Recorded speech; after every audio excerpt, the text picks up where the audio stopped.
Welcome to the 2021 Masters of the American West Wildlife Sculptors Breakout Sessions with Dan Ostermiller, Tim Scheinebarger, and Margery Torrey.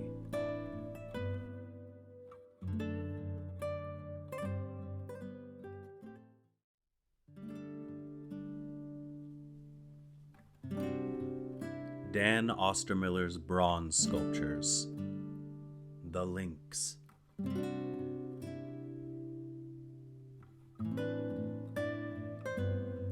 And The Safe Place.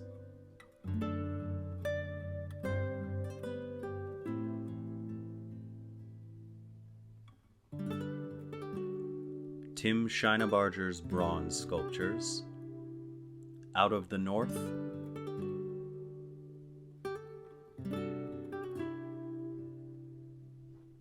The Wild Horse Island Ram.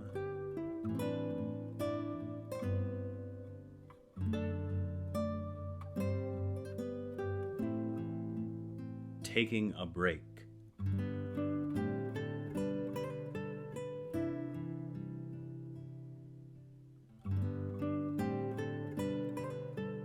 And Wapiti.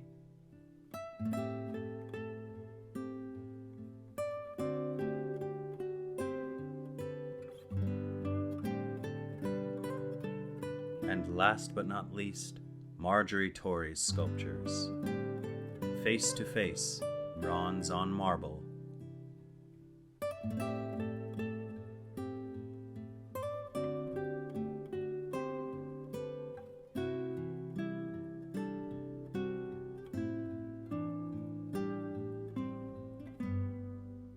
Quail Hunt, bronze on black marble.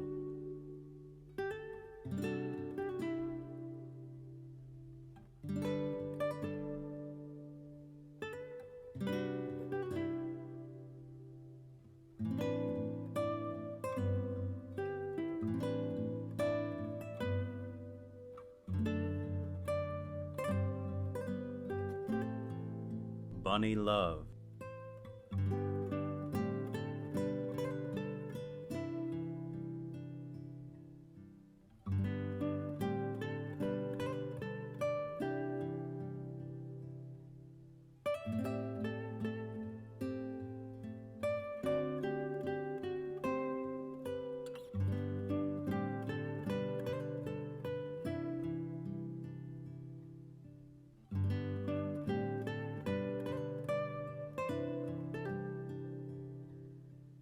And finally, Mystic Warrior.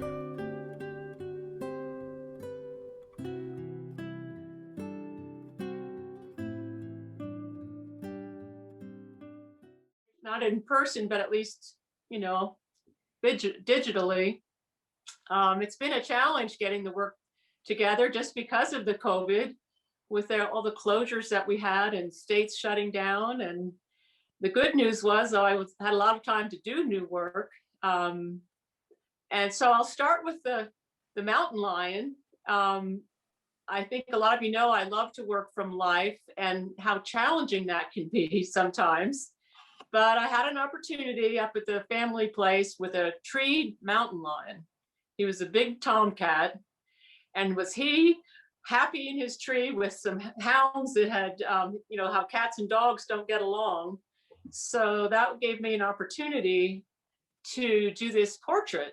And I just was amazed at how different they look in life than, say, from a photograph. And I really was able to focus on, sculpting those angles. And I really left it fresh. And I think if you look at that photograph, you can see some of the calligraphy of the texture. And so I was able to get a really nice study, and then we all went home unharmed. And another piece that I did was just for fun, and sort of with Easter coming, I did a little bunny with a little flower wreath that's kind of, you can tuck anywhere on a wall. And that's a little bunny that lives outside my studio, and he thinks he's invisible. So that was another opportunity. So that that happened. That's what I call bunny love, because who doesn't love bunnies? And then my third piece was the Quail Hunt. And unfortunately, in the photographs, you can see it on the website, but they're hunting a grasshopper. And the one little quail has discovered it, and I imagine he will be a little hors d'oeuvre. But that was, again, I have an aviary and I have some quail, and so I was able to sculpt that one from life as well. Seems to be the theme this year. And then the last piece, the Mystic Warrior, is a reflection of my life here on the Wind River Country Reservation. And it's a friend's son modeled for me, and they're very traditional. And I was really honored to be able to do this piece. And again, sculpting from life. And we were out in a tent in a horse pasture with the winds going 60 miles an hour. And the owl, the mystic owl, he's more of a symbol from this lad's vision quest. And then during ceremony, an owl actually flew down onto the teepee poles. So that was amazing. And so I just felt like it was kind of an interesting story of life here on Wind River, and a beautiful moment. So that's my lineup for this year, and I hope you enjoy them. I'm just sorry we can't all be together and visit face to face. So if you have any questions, I'd love to tell you more, or just get your thoughts.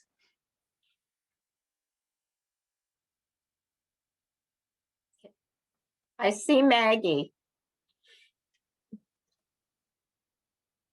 I was going to try to type, but We love to hear your voice, so oh, go well, for thank it. you. You're very kind. It's wonderful to meet you, Ms. Torrey. In the introduction, in the video, I did mention that your work is bronze on marble. And Yes. I'm just, could you talk a little bit about how you do that, and why do you choose those two media to put together? Oh, well, I like the crisp accent that the marble gives the bronze. They marry well, and I think it's a nice combination. So that's why I've been pairing the bronze with marble, and I like that look. Very interesting. It's lovely.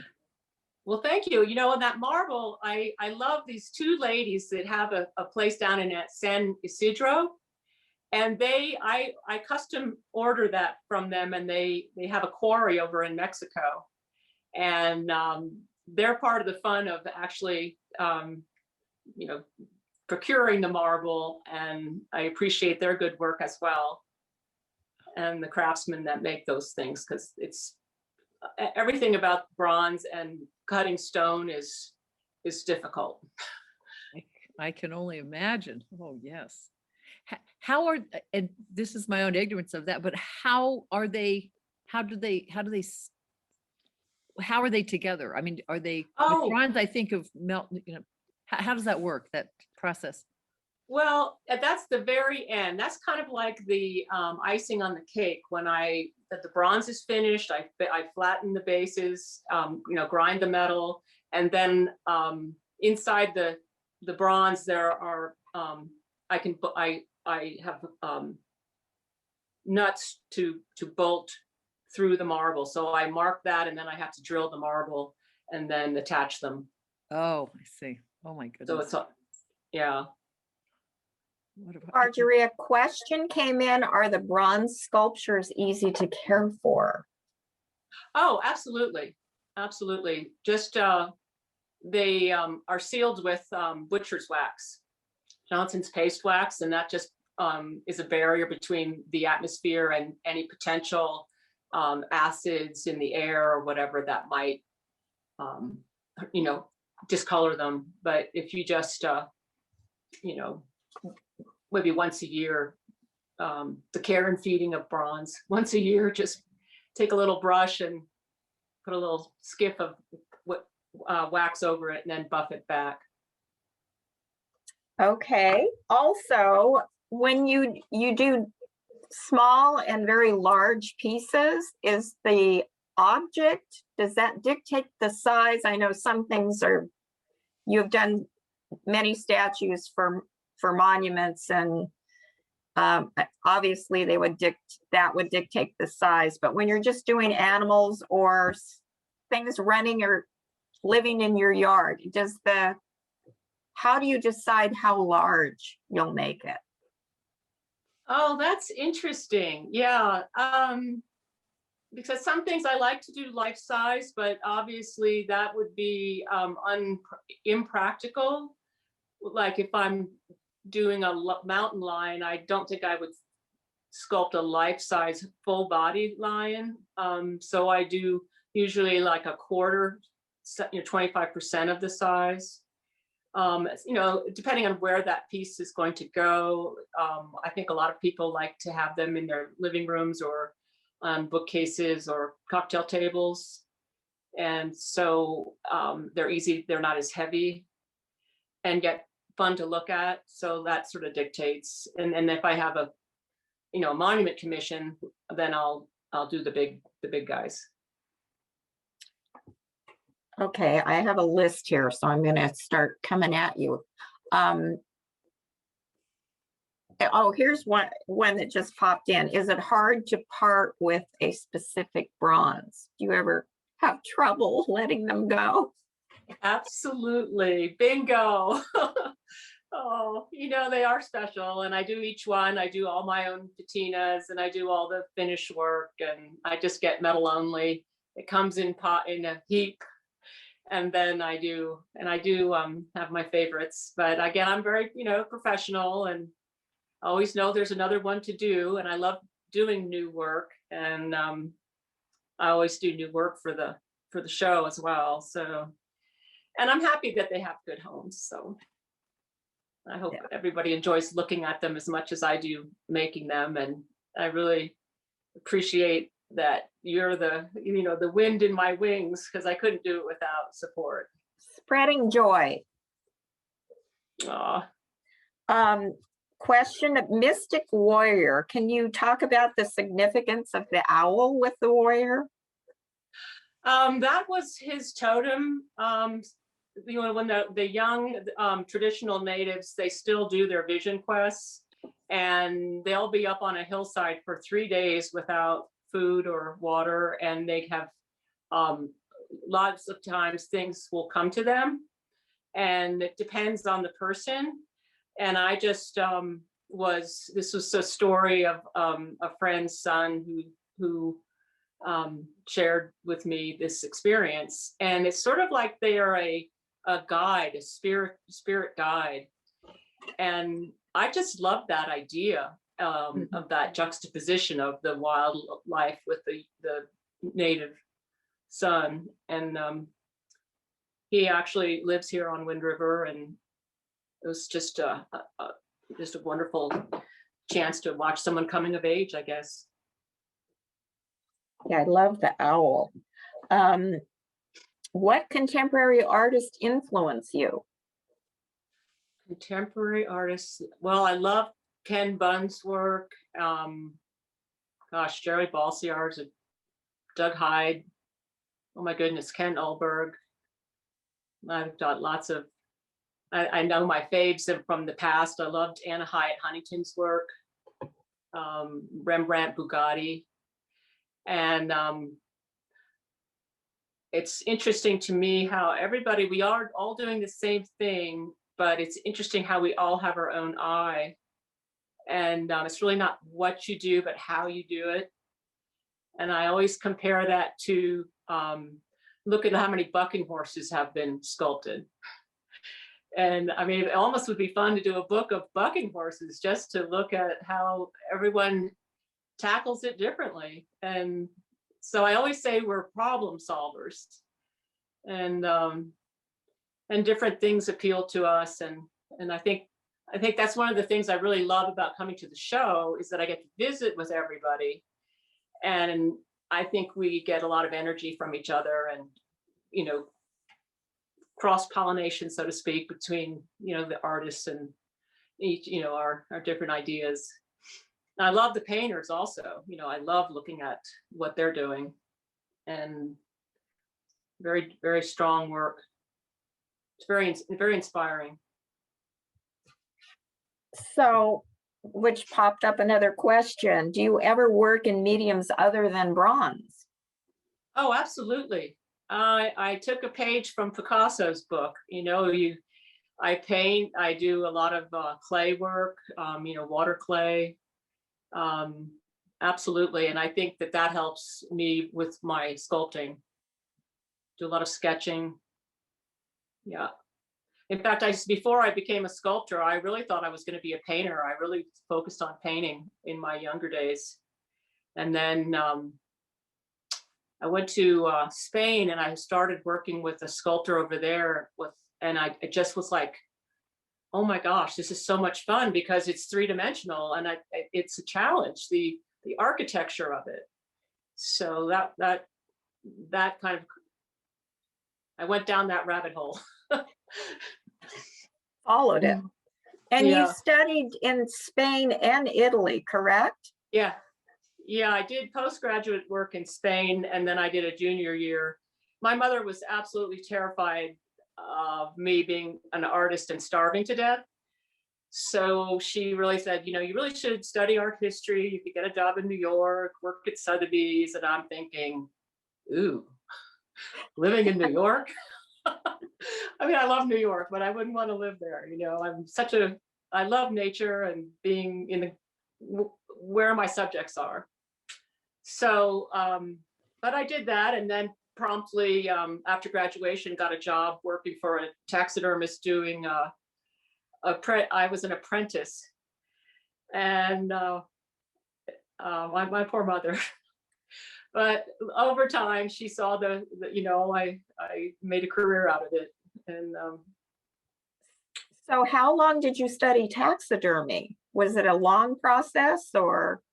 it is. It takes, and I was so happy to work with this fellow who had, I think learning this skill set that you need to be a professional sculptor is so complicated.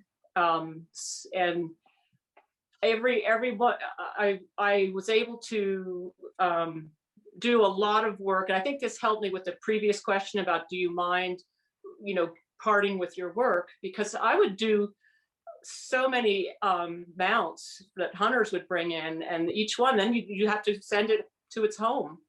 And so I learned a lot of discipline. I had to be effective, efficient, and quality oriented. And then I worked with them for 2.5 years, and then I moved up to Jackson and opened my own shop, and was doing that concurrently with learning, working on the bronze process.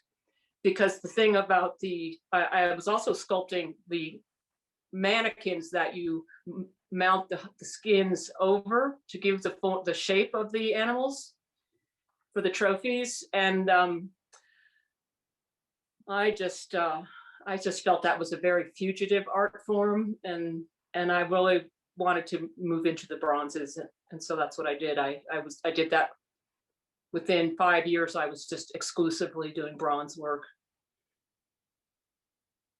And how do you know when to stop? I mean, I would think you would keep trying to perfect each piece. I think that every artist suffers with that. And then criticizes it when it's done, I'm sure. Absolutely. And then when you get away from it for a period of time, you almost like you divorce yourself from it, and then you can enjoy it again. So I've learned, again, that's part of being professional, and when to say when.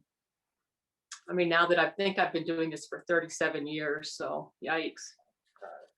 How about that? So it sounds like you always knew you were going to be an artist. I mean, even though mom was not thrilled, was that part of you as a little girl? Oh, absolutely. I was a tomboy. I was sculpting little animals out of the clay that I would dig from the banks of the pond when I wasn't, chasing all the little critters around. And but again, I did that when I was about 7 or 8, but then went off and didn't get back to sculpting until I was probably 19. So I was painting, and that was which helped, I think, with this. I mean, it's just an interesting process that you go through. And I know that you have, can you tell us about the pieces? I know there was one for the, was it the veterans?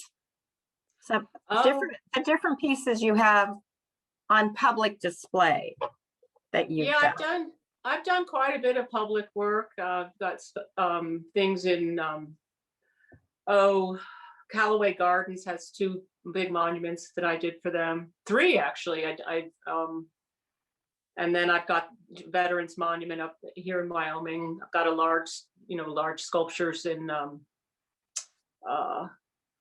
Jackson. In fact, I just got word that the big museum up there, Wildlife Museum, has acquired my big polar bear, which is 11 feet long and 8 feet tall, for their outdoor sculpture garden. So that's pretty exciting. It's kind of a bright spot in this otherwise flat year, being locked down. Oh dear. Okay, I have one here. Do you make functional art? I love candelabras. Oh, I did the candelabras. Lobstras. I'm sorry. Yeah, I'm squinting through my truck. Yeah, and Bunny Love is a functional artwork. He's got 2 little hooks for hanging your keys or aprons in the kitchen, or it's just a fun little piece. I do the candelabras. I've done a door knocker, a horseshoe crab. Oh, nice. Yeah, things like that, and I love that. Yeah. That would be great to have all those beautiful piece function. I mean, to add to the bronzes themselves. Let's see, how is life on the reservation? Oh, it's I feel so lucky to be here, and I look out my studio across the river to 2 million acres of open space. And some of my good friends are that are native, that have worked their entire lives to bring, protect wildlife. So it's a sanctuary. They reintroduced a lot of game, and it's just flourished. And so I feel like I live on the American Serengeti. I look across the river where there's herds of antelope and deer. They just, I helped them with a program. We just reintroduced bison onto the reservation.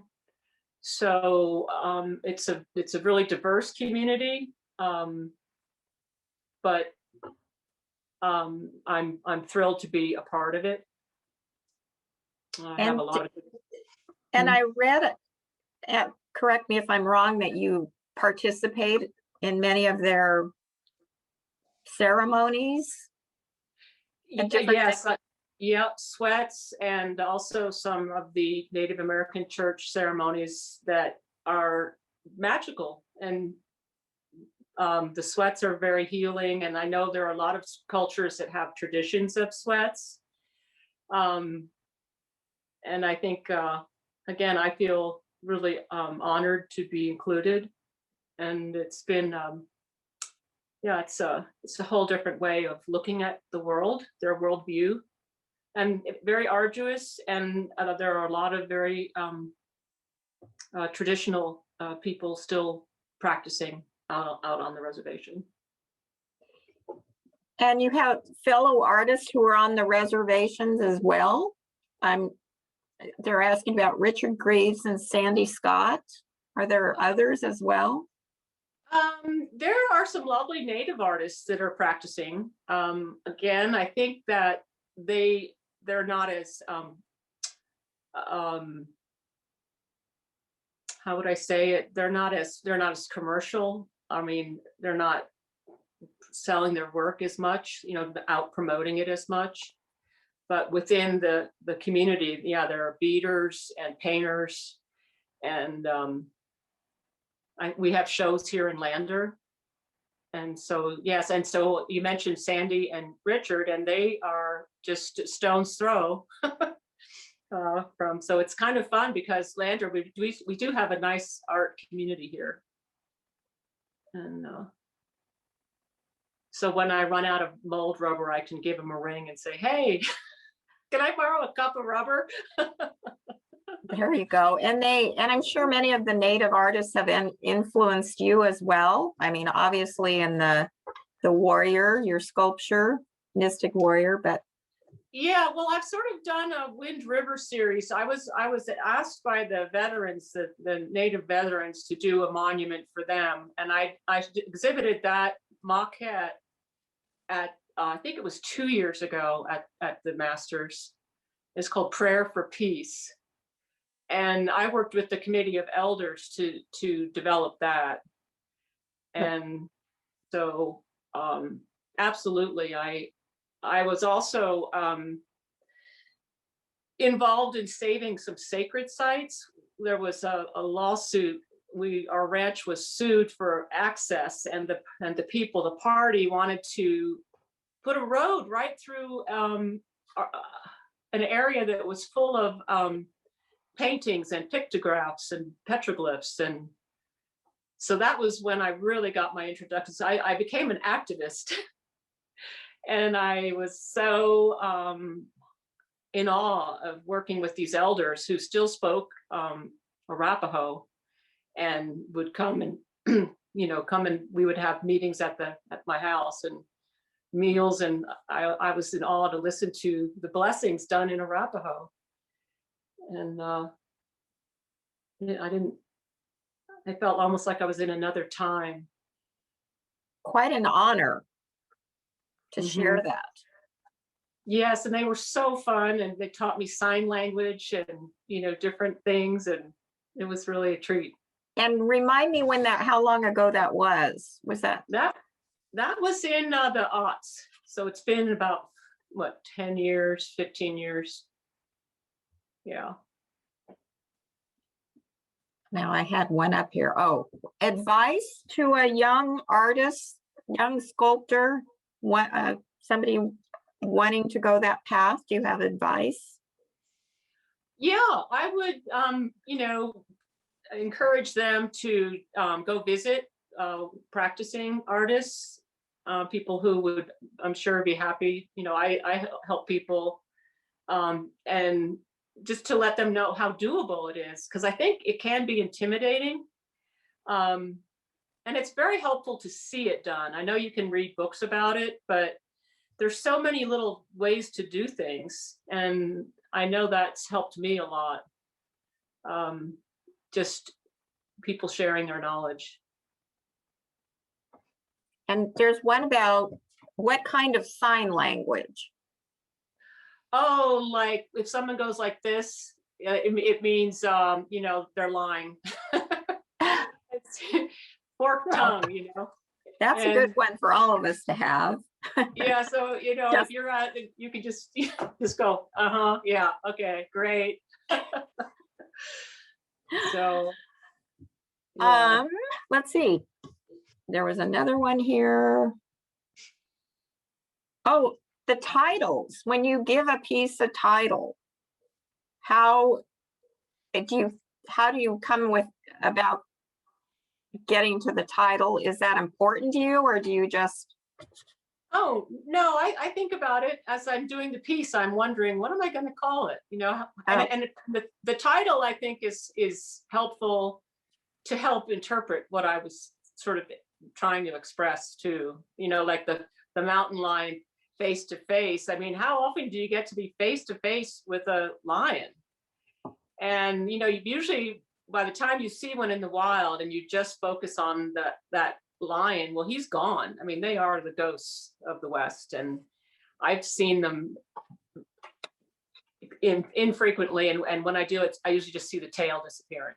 So I was so excited, to be able to share looking into a lion's face, and they're so strong and they're hauntingly beautiful, the planes of their face, and this sculpture, he's a tomcat, and he's got some notches in his ears from fighting, and I mean, he was just a real bruiser. Well, I love the way you call them the ghosts. I love that. I read that in your bio, because they're there just for a second and then slip away. Now, I should know the answer to this one. How many years have you been participating in Masters? And what attracted you to our show? Oh, well, that was easy. I met John Garrity over with Dick and Steffi Greaves and Sarah Lynn, and they came to the studio, and then I came down for the show, and then I've been lucky to be invited every year since. So yeah, what a remarkable couple. And I love coming to the Autry. I think it's just one of the most wonderful shows, and people are, so interesting and engaging. And so, yeah, it's epic. And real life, we want to see you in real life again. And how do you feel that all the virtual shows and meetings, and how has that influenced you at all, or have you enjoyed it? Or I look at it as a tool, and it's better than a big empty silence. I'm not a real techie, but I'm I was just really excited to be invited to chat with people, and again, just I miss everyone, and hope next year we don't have to do this. But I have to commend the museum for the effort that they've made to put the show together in spite of tremendous hardship. And we have discussed among ourselves how we're happy because there are people who could never get to Southern California, so they're able to watch this or participate in Masters. I think it's a great adjunct, and I imagine that'll be something that people can do, in the future, continue it. That's a great. And other hobbies? Or are you Well, too busy working? No, I'm an avid horsebacker. I love to gallop cross country, run and jump, but haven't been doing much of that this year either. My horse is on mothballs right now. And I love to garden, and I love I just love to landscape, and so I work out in nature. I'm gonna cook a lot now.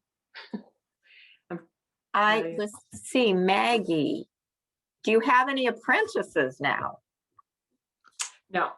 Oh, well, I guess you'd have to stay apart, so that might not work currently. Yeah, I've had people in the past, especially when I was up in Jackson with my shop. I had a lot of young people come and help me, and so, but that must have been a thrill for them.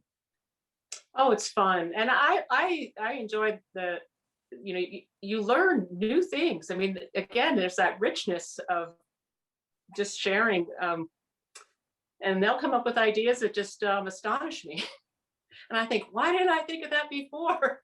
So it's fun, really fun. It's inspiring on both ends, I guess. Well, I mean, they'll approach something differently, and the way they use a tool, and it just goes to show you that there's a million ways to skin a cat, and I just I enjoy that. Okay, chat question. Do you have any pieces of art that are your favorites that you would not sell, and why are they special to you? Oh, well, I do have a piece that I would never sell that I did for my mom, and it's a heron fountain, and I have it here in my shop, and That's just near and dear. Otherwise, I tell the bronze, I said, you got to work for a living, so get out there. But that one, yeah. So you close your eyes and send it out the door. I do. Yeah. Does anyone else have any questions or things you want to discuss? Also, I'd like to remind everybody that the deadline for submitting for any of the artist pieces for all of Masters is 5 p.m. West Coast time, Pacific Standard Time.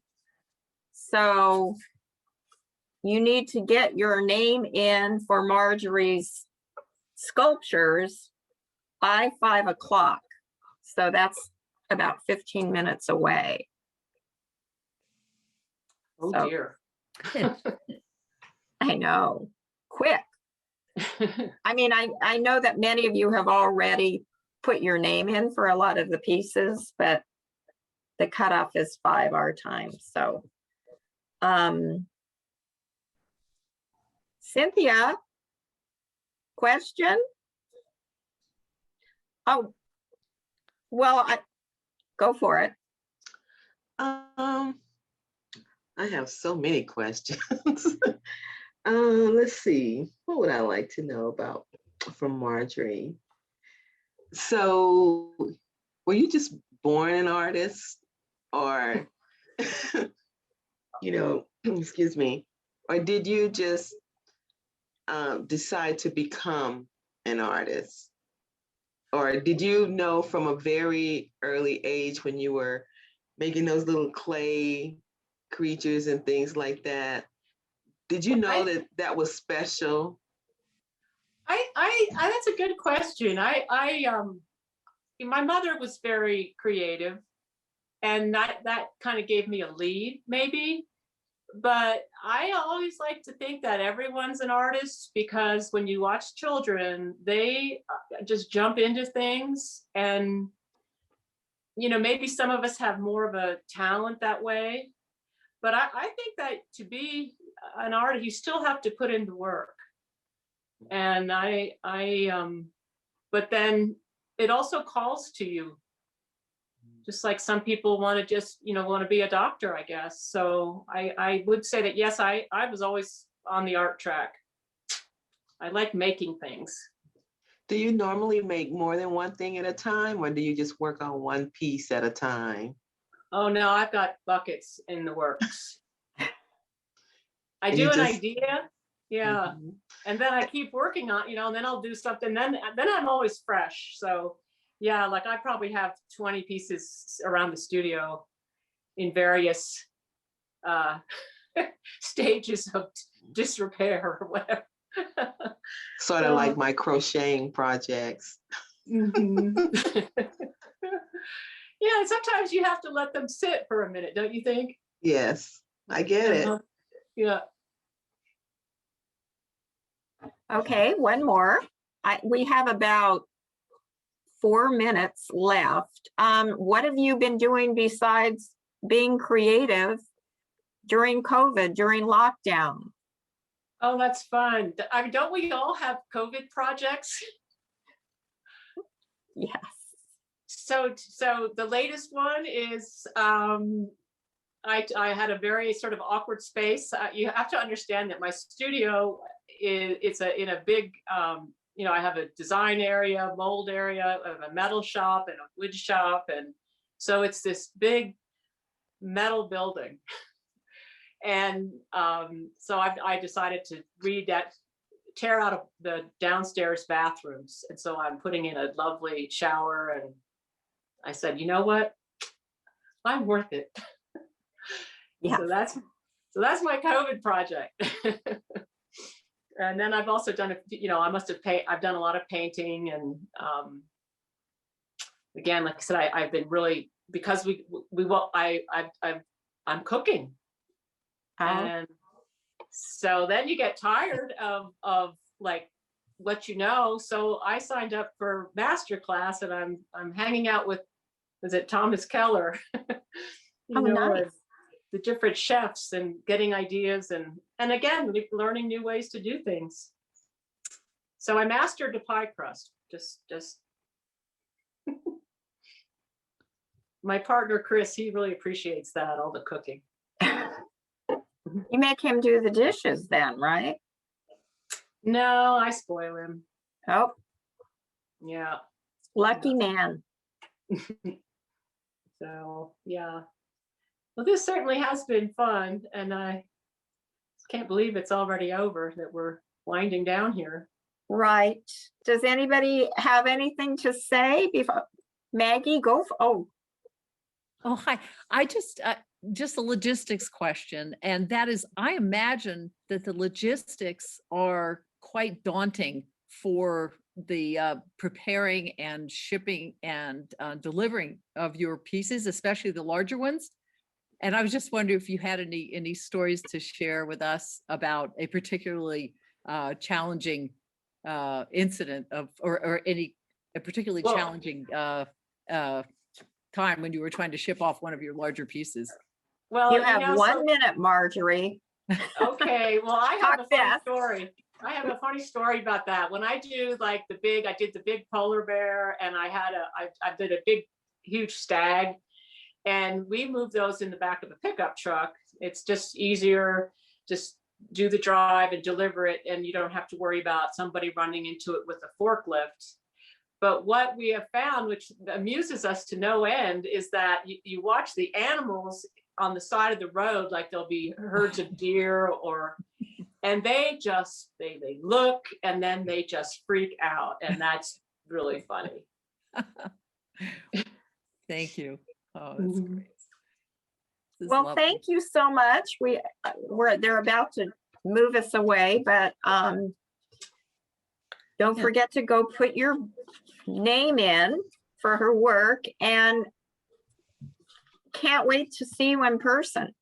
Oh, thank you so much. It's been really fun spending the afternoon with you guys. And thank you I for having me. also want to say thank you. I have one of your pieces and I so enjoy it.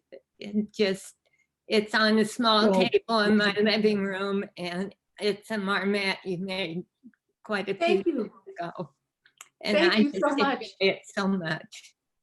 Oh, thank you so much. I'm so delighted you're having fun with him, and we appreciate that very much. Well, now we have 16 seconds, so thank you everybody for coming. Go to our website,